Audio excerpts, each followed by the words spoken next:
When I was just 7 years old, my life changed in a way I never expected.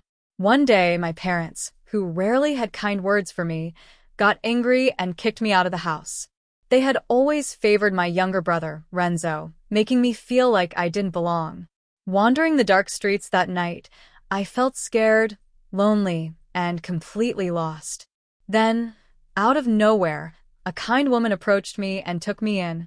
That moment marked the beginning of a new chapter in my life. 15 years later, I had grown into a successful and independent woman. When my parents tried to reconnect with me, I was determined to face them differently.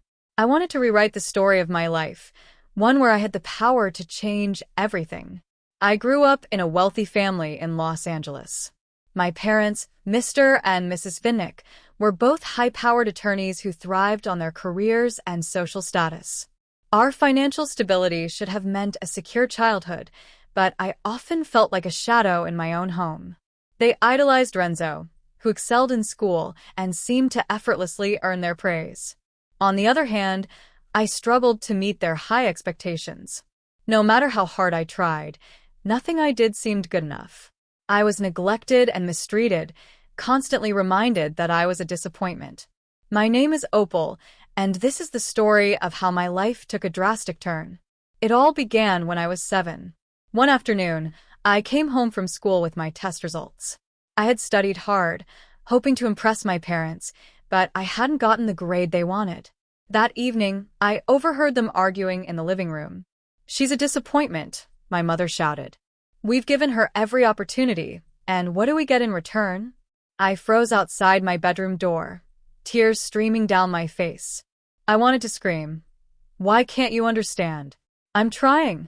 But the words wouldn't come out. Later that night, during dinner, they confronted me. My father's tone was cold as he said, "Opal, we can't keep doing this. You need to shape up, or you'll have to find somewhere else to live."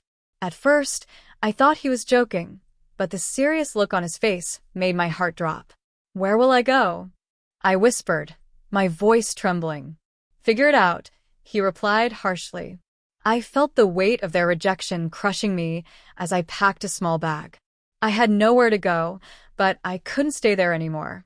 As I stepped out into the night, the city's bright lights and distant laughter felt overwhelming. Austin was a place I should have called home, but in that moment, I felt like an outsider.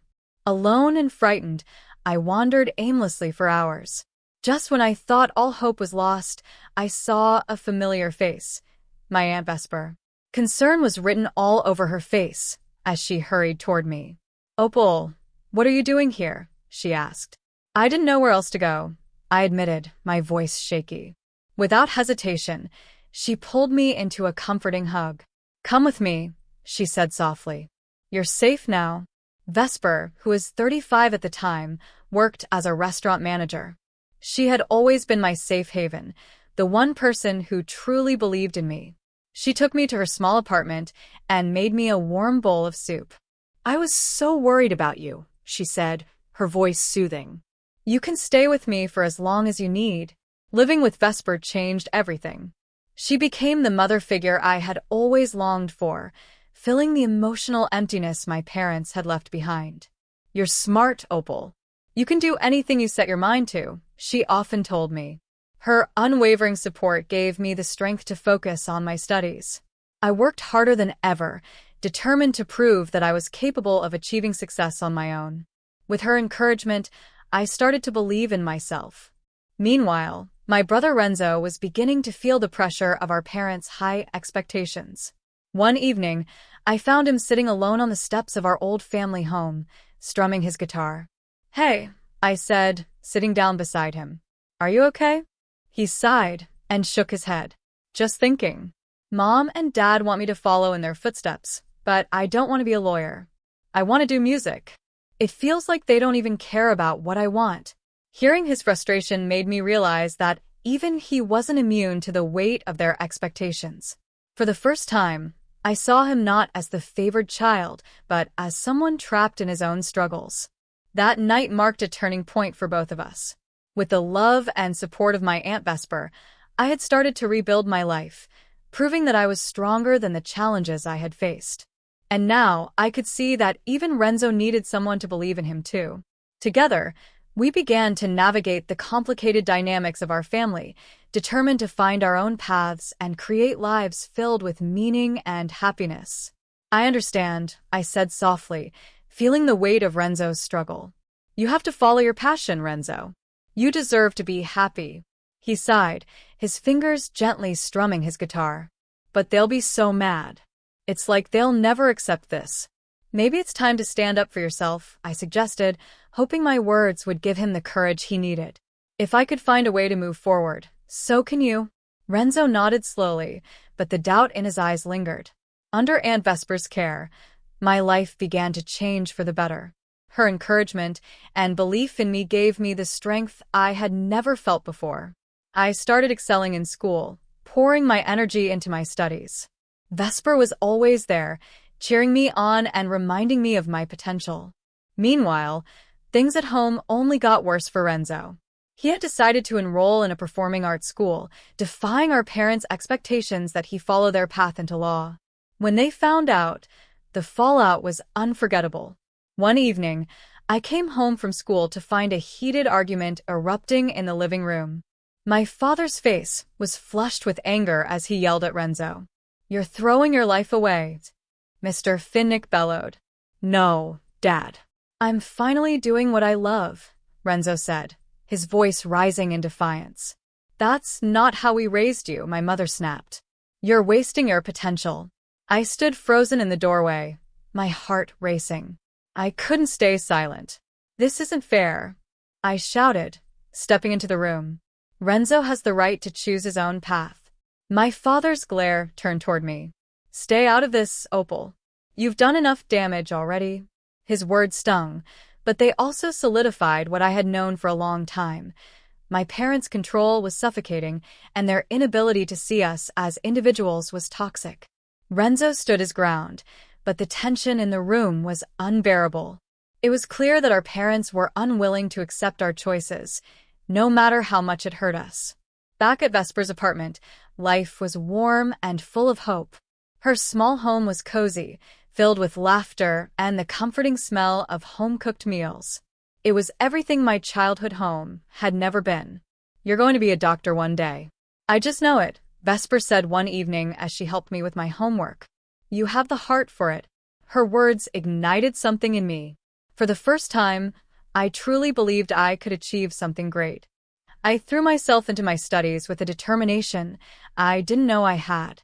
School became my sanctuary, a place where I could escape the painful memories of my past and focus on building a brighter future. But even as I flourished academically, I couldn't stop thinking about Renzo. He was still living under our parents' roof, facing their constant pressure to abandon his dreams and pursue law. One day, I decided to call him. "Hey, how's everything going?" I asked, trying to keep my voice upbeat. "It's the same," he replied, his voice heavy with frustration. "Mom and Dad just don't get it. They think I'll eventually change my mind and go to law school. You won't though, right?" I asked firmly. "You're too talented to give up on your passion." "I know," he said with a sigh. "But it's hard when they keep pushing me. I feel like I'll never be free." A rush of inspiration hit me. "What if you came to stay with me and Vesper for a while? It might help you figure things out." "Maybe," he said, though I could hear the hesitation in his voice. As the months passed, my hard work began to pay off. I graduated high school with honors and received a scholarship to a prestigious university. The day I got my acceptance letter, I was over the moon. "I did it, Vesper," I exclaimed, jumping up and down with excitement. "I'm going to be a doctor."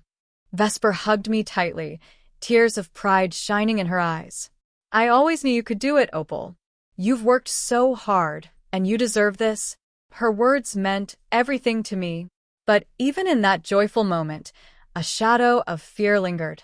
I knew my journey would be challenging, and I couldn't shake the worry about what lay ahead, for both me and Renzo. When I called my parents to share the news about my scholarship, their reaction was exactly what I feared.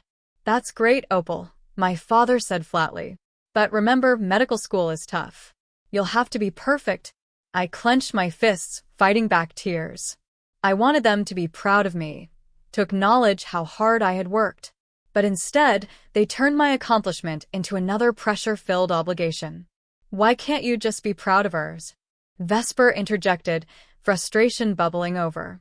She's worked so hard for this. The silence that followed was deafening. My parents' lack of enthusiasm stung deeply, but it also reaffirmed what I already knew. They were stuck in their ways, incapable of celebrating me for who I was. Despite the pain, I refused to let their indifference hold me back. I was determined to move forward, fueled by the belief Vesper had instilled in me and the hope that one day, Renzo might find his own escape too. But I refused to let their disappointment overshadow my happiness. I was finally living my dream, and I wasn't going to let their disapproval hold me back. Medical school was tough, but it was everything I had hoped for. Each lecture, lab session, and late-night study session fueled my passion for helping others.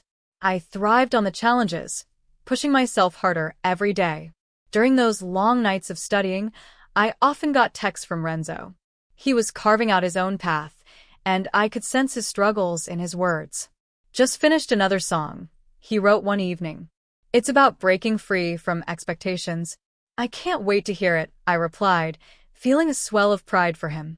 I hoped he would find the courage to fully pursue his dreams, just as I was doing. As I made progress in my studies, my parents reached out again, but their efforts felt hollow. This time, they sent an email suggesting I consider law school instead.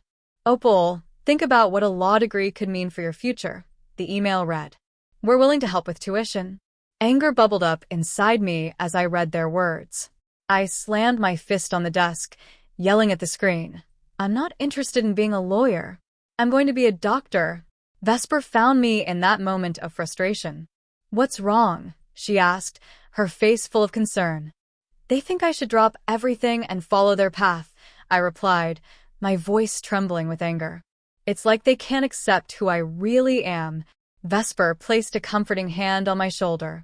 Opal, you are strong, she said softly. You've come so far. Don't let their expectations pull you back down. Her words reminded me of my purpose. I wasn't just pursuing a career. I was fighting to break free from the chains of my past.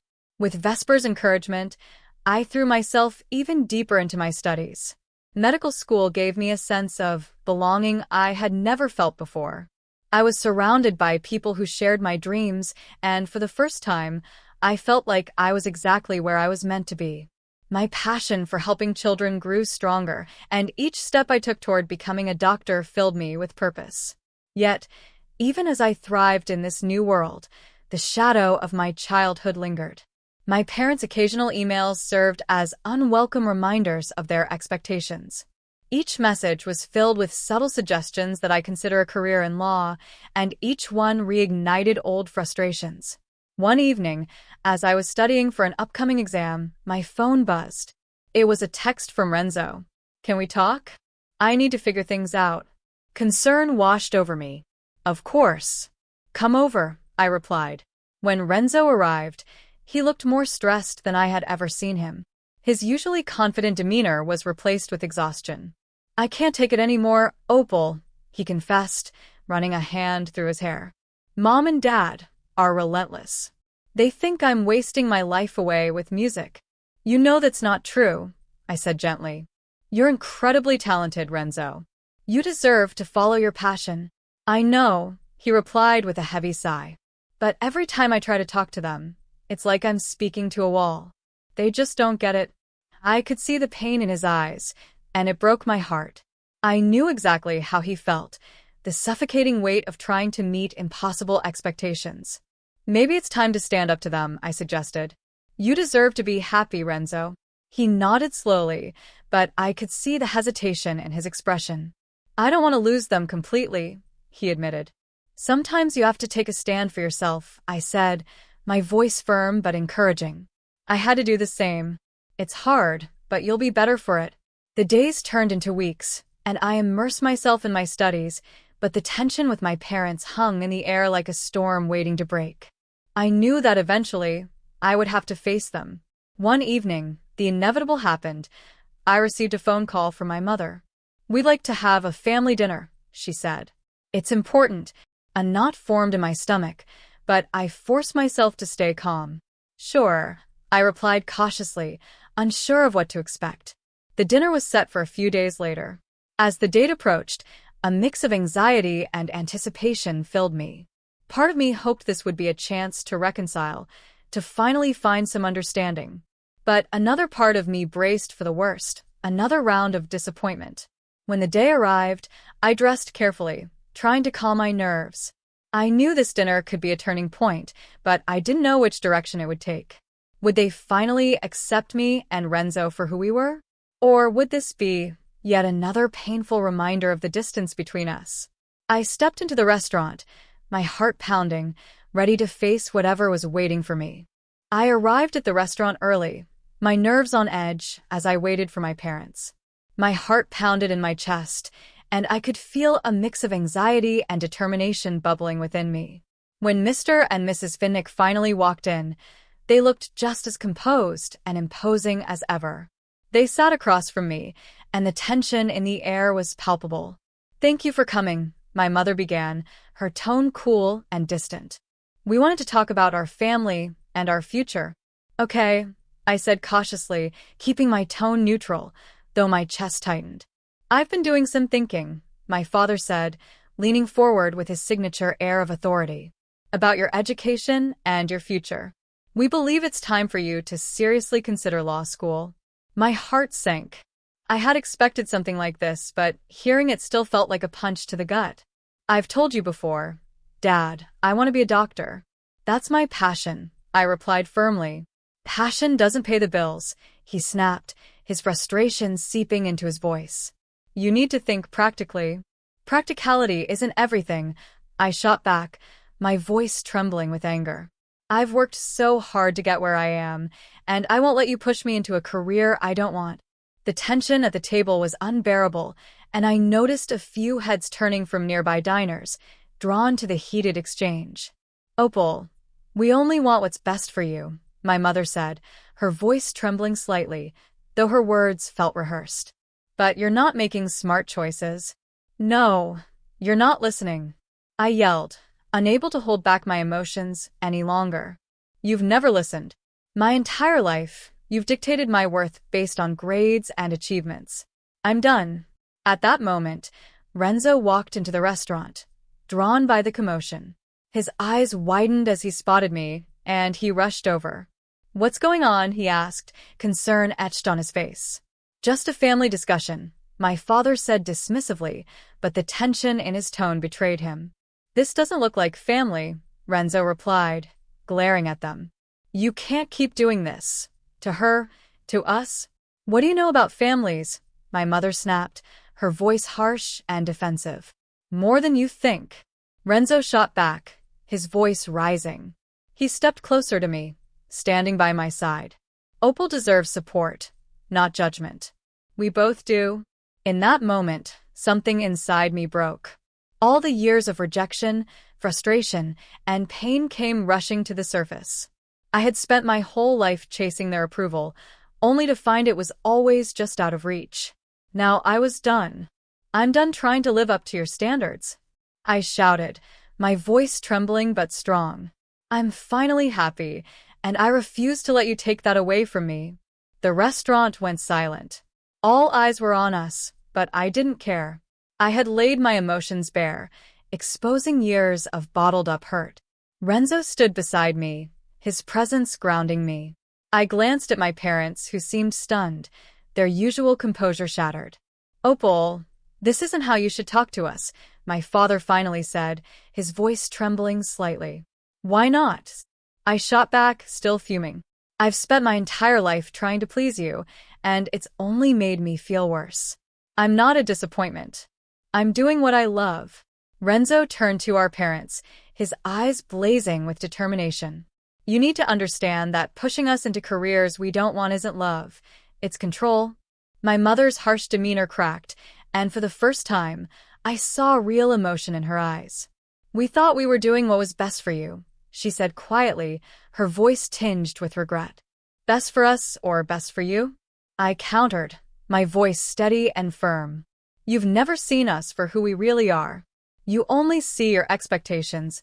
A shift occurred within me at that moment. I realized I was no longer the scared little girl desperate for their approval. I was an adult, a future doctor with dreams of helping others. And I was finally ready to stand up for myself and for Renzo. Enough of this, I said firmly. I won't let you dictate my future anymore. I'm going to be a pediatrician, and nothing you say will change that. Tears welled up in my mother's eyes as she absorbed my words. I just wanted you both to have secure futures, she said softly. I thought that would make you happy. Happiness isn't defined by a job or a title, Renzo said gently, his tone softening. It's about being true to ourselves. I want to make music, and Opal wants to help children. That's what makes us happy. The weight of the conversation hung in the air, but for the first time, I felt lighter. I had spoken my truth, and it was liberating. My father let out a heavy sigh, his expression filled with regret. Maybe we've been too focused on our own definitions of success, he admitted. We didn't mean to push you away. I could see the sincerity in their eyes, but I knew that words alone wouldn't mend the years of hurt. It's going to take time, I said, my voice steady. Time for me to trust you again. But I'm willing to try, if you are. My mother nodded, her expression softening. We want to support you, Opal. Really, we do. Can we start over? Renzo and I exchanged a glance, and I nodded cautiously. Let's take it one step at a time, I replied. We have a lot to work through. In the weeks that followed, we began to rebuild our relationship. It wasn't easy. Old habits die hard, but my parents made an effort to show their support. They attended my medical school events, and for the first time, it felt like they were trying to understand my passion. Meanwhile, Renzo pursued his music with renewed determination. He played at local gigs, slowly carving out his path. I admired his courage and felt proud of him for standing up for what he believed in. Eventually, Vesper, Renzo, and I decided to open a community center for children. We wanted to create a safe space where kids could explore their passions, just as we had fought for ours.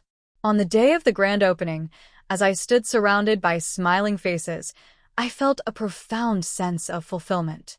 My journey had taught me that love isn't about meeting expectations. It's about supporting each other in being our true selves. And that was a lesson worth sharing.